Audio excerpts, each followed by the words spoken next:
voice to the God, and they're like, it's better than yours. Damn right, it's better than yours. I can teach you, but I have to charge. Salom do'stlar, sizlar bilan Kamron Vlogs. Bugun men sizlarni dunyoning eng aqlli itlari top 10 taligi bilan tanishtirib o'taman. Qani bo'lmasa biz boshladik.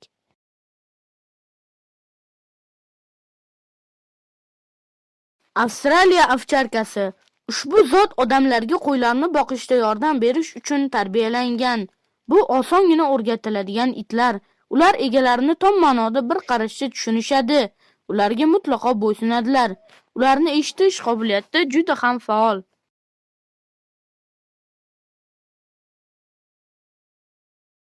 Rottweiler. Ushbu zotning vakillari ishonchli himoyachilar, sodiq do'stlar va yordamchilar. Ular qattiq, g'ayratli, jiddiy va jasur. Ular faqat bitta xo'jayinga bo'ysunishga moyildirlar.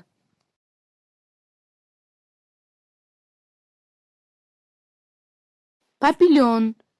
Suratda papillonlar juda yoqimli ko'rinadi, ammo ularning tashqi ko'rinishi yagona afzallik emas.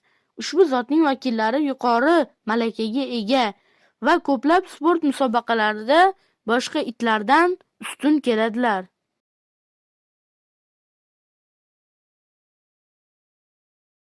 Labrador. Ushbu zotning vakillari qutqaruvchi itlar sifatida ishlaydi. Labrador mehribon va ochiqko'ngil. Shuning uchun ularni qulaylik bilan o'rgatish mumkin. Ular kattalar va bolalar bilan yaxshi munosabatda bo'lishadi. Ular barchani mamnun qilishga va barchaga xizmat qilishga intilishadi.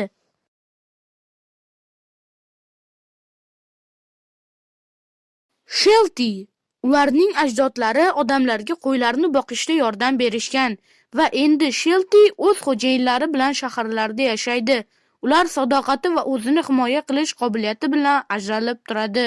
Ular o'z egalarini sevadigan, ammo begona odamlardan ehtiyot bo'ladigan mehribon itlardir.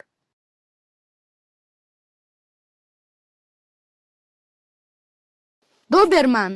Bu zot mudofaa va hujum uchun yaratilgan. Uning vakillari o'qitilishi kerak. Aks holda ular boshqarib bo'lmaydigan bo'lib qoladi. Bu juda xavflidir. Bu hayratlanarli qobiliyatsiz faol itlar. Dobermanning har qanday fotosurati uning jismoniy kuchini ko'rsatadi. Uning egasi u itni tinchlantirishi va bo'ysundirishi kerak.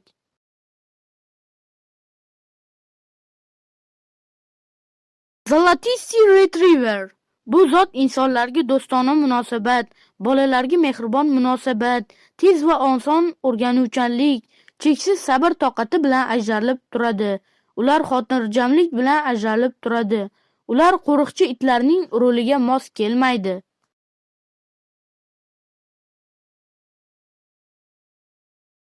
Nemetskaya ovcharka. Ushbu itlarning aql-zakovati va tayyorgarligi hammaga juda yaxshi ma'lum. Buning ajablanarli joyi yo'q. Ular soqchilar, yordamchilar va o'rtoqlarini tayyorlashadi. Ular egasining o'zgarishiga toqat qilish nisbatan oson. Bu politsiyada ishlashda juda ham qulaydir.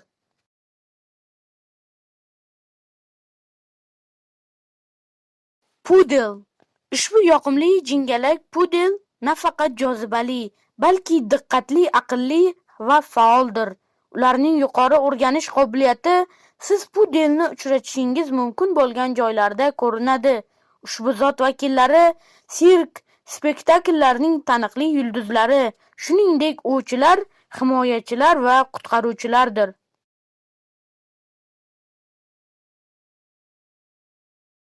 Border Collie. 10 taligimiz rahbari. Ushbu zotning vakillari tezkor, baquvvat, do'stona, aqlli va hatto teran. Ular ishlashni, odamlarga xizmat qilishni yaxshi ko'radilar, lekin shu bilan birga ular doimo aqlli va jismoniy stresslarga muhtoj. Bunday itlarni tarbiyalash yoqimli, ammo yangi boshlanuvchilar uchun bunday itni ko'paytirmaslik yaxshiroqdir.